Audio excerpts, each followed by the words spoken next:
नमस्कार दोस्तों, निर्जला एकादशी की महिमा और भगवान विष्णु की कृपा की कहानी सुनाते हैं। तो आज भगवान विष्णु से जुड़ी एक ऐसी अद्भुत और प्रेरणादायक कहानी मैं बताऊंगी जिससे श्रद्धा, विश्वास और सच्चे मन से किया गया व्रत इंसान का भाग्य बदल सकता है। ये कहानी है निर्जला एकादशी की, जिसे सभी एकादशियों में से श्रेष्ठ माना गया है। कहा जाता है कि जो व्यक्ति साल भर एकादशी नहीं कर पाता है, वह श्रद्धा से केवल एक निर्जला एकादशी का व्रत रख ले तो उसे सभी एकादशियों का पुण्य फल प्राप्त होता है। लेकिन आखिर ऐसा क्यों होता है और भगवान विष्णु इस व्रत को इतने प्रसन्न क्यों हो जाते हैं? आइए जानते हैं एक अद्भुत कथा के माध्यम से।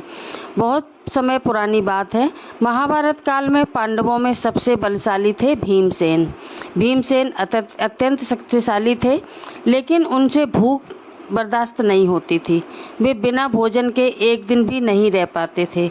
लेकिन उनके सभी भाई और माता कुंती हर एकादशी का व्रत करते थे, लेकिन भीमसेन व्रत नहीं कर पाते थे। एक दिन भीम ने महर्षि व्यास से पूछा, हे गुरुदेव, मैं भगवान विष्णु का भक्त हूँ, मैं धर्म का पालन भी करता हूँ, लेकिन मुझसे भूखा नहीं रहा जाता। आखिर ऐसा क्या उपाय है जिससे मुझे सभी एकादशियों का फल मिल सके?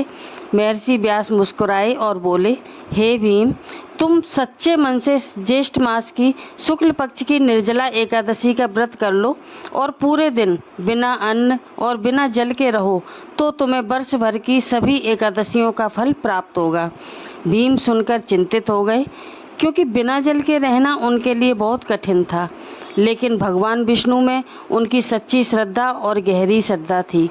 उन्होंने निश्चय किया कि चाहे कुछ भी हो जाए, ये व्रत तो मैं अवश्य ही रहूँगा। निर्जला एकादशी का दिन आया। भीम ने प्रातः स्नान किया और भगवान विष्णु की पूजा की, तुलसी अर्पित की और पूरे दिन ओम नमो भगवते वासुदेवाय इस मंत्र का जाप करते रहे। दिन बीतता गया। धूप तेज थी, भीम को प्यास सताने लगी थी और उनका शरीर कमज़ोर होने लगा था, लेकिन उन्होंने हार नहीं मानी। रात तक उन्होंने भगवान विष्णु का स्मरण किया और जब द्वादशी का मन में भक्ति की लौ जलाई को रखा। जब द्वादशी का सूर्योदय हुआ, तब विधि पूर्वक व्रत का पारण किया उन्होंने। उसी समय आकाश में एक दिव्य प्रकाश फैला और भगवान विष्णु प्रकट हुए। भगवान बोले, हे भीम, तुमने कठिन तपस्या और सच्ची श्रद्धा से यह व्रत किया है। मैं तुमसे अत्यंत प्रसन्न हूँ।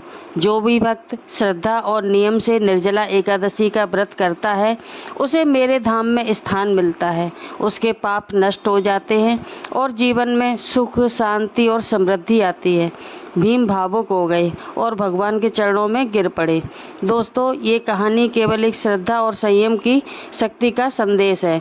निर्जला एकादशी हमें सिखाती है कि जब इंसान मन में और इंद्रियों पर नियंत्रण सीख जाता है, तब भगवान की कृपा उसके जीवन में स्वयं आने लगती है। निर्जला एकादशी का महत्व इस प्रकार है। हिंदू धर्म में निर्जला एकादशी को बहुत पवित्र व्रत माना गया है। इस दिन भगवान विष्णु और माता लक्ष्मी की पूजा की जाती है। व्रत रखने से व्यक्तियों के पापों का नाश होता है और घर में सुख समृद्धि आती है। मन शांत रहता है और सभी नकारात्मक ऊर्जा उससे दूर रहती है। कहा जाता है कि इस दिन दान करने से कई गुना पुण्य मिलता है। विशेष रूप से जल, फल, वस्त्र और अन्न का दान शुभ माना जाता है। निर्जला एकादशी करने से क्या क्या लाभ होते हैं, जानते हैं।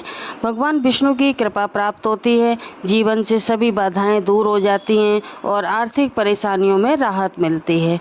मन को शांति और सकारात्मक ऊर्जा भी मिलती है और जो हमारे पूर्वज हैं, पितर हैं, उनका आशीर्वाद प्राप्त होता है। मोक्ष की प्राप्ति का मार्ग खुल जाता है। लेकिन याद रखें, व्रत केवल भूखे रहने का नाम नहीं है। सच्चा व्रत मन को पवित्र रखना है, किसी का दिल न दुखाना है और भगवान को सच्चे मन से याद करना है। अगर आप पूरा निर्जला एकादशी का व्रत नहीं रह सकते हैं तो कोई बात नहीं, अपनी क्षमता के अनुसार फलाहार या जल लेकर भी भगवान विष्णु की पूजा कर सकते हैं। भगवान भाव देखते हैं, दिखावा नहीं। अंत में बस इतना ही कहना चाहूँगी, जब भी कठिन समय आए तो भगवान विष्णु पर विश्वास रखिए, क्योंकि सच्ची भक्ति कभी व्यर्थ नहीं जाती। ओम नमो भगवते वासुदेवाय। अगर आपको कहानी अच्छी लगी हो तो वीडियो को लाइक एंड शेयर करें, चैनल को सब्सक्राइब करना ना